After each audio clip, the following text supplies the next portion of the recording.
Hello বন্ধুরা, welcome back to my channel. আজ আমি যে রেসিপিটি বানাবো, রেসিপিটি অনেকেরই পছন্দের আবার অনেকেরই অপছন্দের। তবে যারা যারা এইটা খেতে পছন্দ করেন তাদের অবশ্যই রেসিপিটি ভালো লাগবে। একদমই ঠিক ধরেছেন, আমি আজকের গুগলির রেসিপি বানাবো। এটাকে আমাদের এখানে গেরি বলে, আপনাদের ওখানে কি বলে সেটা আমাকে কমেন্টস করে জানাবেন। প্রথমেই আমি এখানে নিয়েছি কিছুটা পরিমাণ গুগলি বা গেরি, ভালো করে ধুয়ে পরিষ্কার করে নিয়েছি টুকরো টুকরো করে কেটে নেওয়া আলু, পেঁয়াজ কুচি, ওখানে নিয়েছি দুটো টমেটো কুচি, আর নিয়েছি কিছুটা পরিমাণ ধনেপাতাটা আমি কোচাইনি, এমনি ধুয়ে নিয়েছি, পরে আমি কুচিয়ে তরকারিতে দিয়ে দেব। আর নিয়েছি এখানে আদা আর রসুনের পেস্ট একসাথে করে নিয়েছি। প্রথমে কড়াইতে আমি 3 চামচ তেল দিয়ে তার মধ্যে দিয়ে দিলাম গুগলি বা গেরি।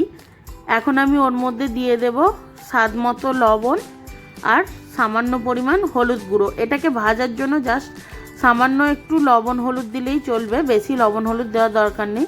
দিয়ে আমি এটাকে ভালোভাবে নেড়েচেড়ে একটু ভালোভাবে ভেজে নেব।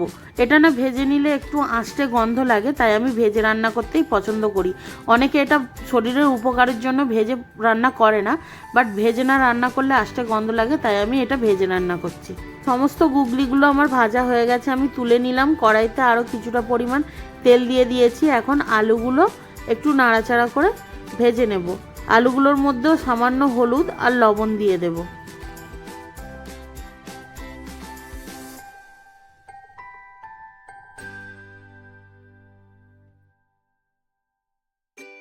আলুগুলো আমি ভালোভাবে লাল করে ভেজে নিয়েছি।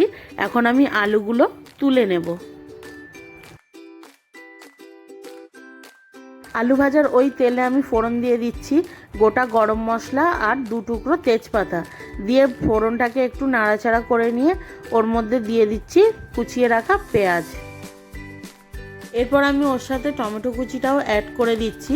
পেঁয়াজ আর টমেটো একসাথে দিয়ে ভালোভাবে নেড়ে চেড়ে একটু ভেজে নেব আর সামান্য লবণ দিয়ে দেব যাতে টমেটোটা গলে যায়।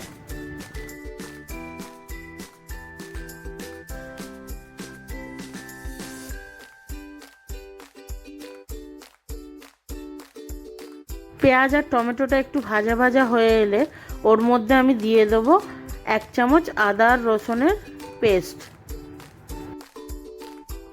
আদা আর রসুনের পেস্টটা দিয়ে একটু ভেজে নেব যতক্ষণ না রসুনের কাঁচা গন্ধটা যাচ্ছে। এখন আমি ওর মধ্যে গুঁড়ো মশলা অ্যাড করে দিচ্ছি। দিলাম 1 চামচ হলুদ গুঁড়ো, দিয়ে দিলাম পরিমাণ মতো লঙ্কার গুঁড়ো, পরিমাণ মতো জিরে আর ধনের গুঁড়ো, আর দিয়ে দেবো স্বাদ মতো লবণ। স্বাদটা ব্যালেন্স করার জন্য খুব সামান্য পরিমাণে একটু চিনি দিয়ে দেবো। দিয়ে একটু নেড়েচেড়ে নিয়ে অল্প জল মিশিয়ে মশলাটাকে ভালোভাবে কষিয়ে নেব। খুব সামান্য পরিমাণ জল দেব যাতে মশলাটা পুড়ে না যায়। দিয়ে ওইভাবে কষিয়ে নেব মশলাটাকে যতক্ষণ না পর্যন্ত তেল ছেড়ে আসছে। দেখুন মশলাটা থেকে তেল ছেড়ে এসেছে, এই পর্যায়ে দিয়ে দিতে হবে খুব সামান্য পরিমাণ গরম মশলার গুঁড়ো।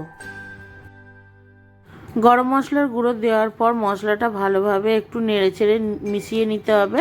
তারপর এর মধ্যে দিয়ে দিতে হবে আগে থেকে ভেজে রাখা আলু আর গুগলি বা গেরি। সমস্ত উপকরণগুলো ভালোভাবে আমি মিশিয়ে নিয়েছি। নিয়ে এখন কিছুটা পরিমাণ ধনেপাতা কুচি আমি দিয়ে দিচ্ছি। ধনেপাতা কুচিটা দেওয়ার পর একটু নেড়েচেড়ে নেব। নিয়ে ওর মধ্যে আমি অ্যাড করে দেব গরম জল। আপনারাও চেষ্টা করবেন তরকারিতে, যে কোনো তরকারিতে সবসময় একটু গরম জল অ্যাড করার। এখন একটু ধনেপাতা কুচি দিলাম, আবার নামানোর আগে একটু ধনেপাতা কুচি দেব। এখন আমি এটা ঢাকা চাপা দিয়ে 15 মিনিটের জন্য রেখে দেব। মিডিয়াম টু লো ফ্লেমে দিয়ে এটাকে সেদ্ধ করতে হবে, কারণ গুগলি যেহেতু একটু শক্ত তাই একটু ভালোভাবে সেদ্ধ করতে হবে। 15 মিনিট পর আমি ঢাকাটা খুললাম। তো দেখুন গুগলি বা গেরির রেসিপি আমাদের প্রায় তৈরি হয়ে গেছে। এখন আমি ওপর থেকে দিয়ে দেব কিছুটা পরিমাণ ধনেপাতা কুচি। প্রথমে একটু দিয়েছিলাম কষার সময়, এখন আবারও কিছুটা পরিমাণ ধনেপাতা কুচি দিলাম। আমি যেহেতু গরম মশলার গুঁড়ো কষানোর সময় দিয়েছি, তাই এখন আর কোনো গরম মশলার গুঁড়ো দেব না। ভালোভাবে নেড়ে চেড়ে আমি এখন এটা অন্য একটি পাত্রে ঢেলে নেব। গরম গরম ভাতের সাথে গরম গরম গুগলি বা গেরির রেসিপি পরিবেশনের জন্য রেডি হয়ে গেছে।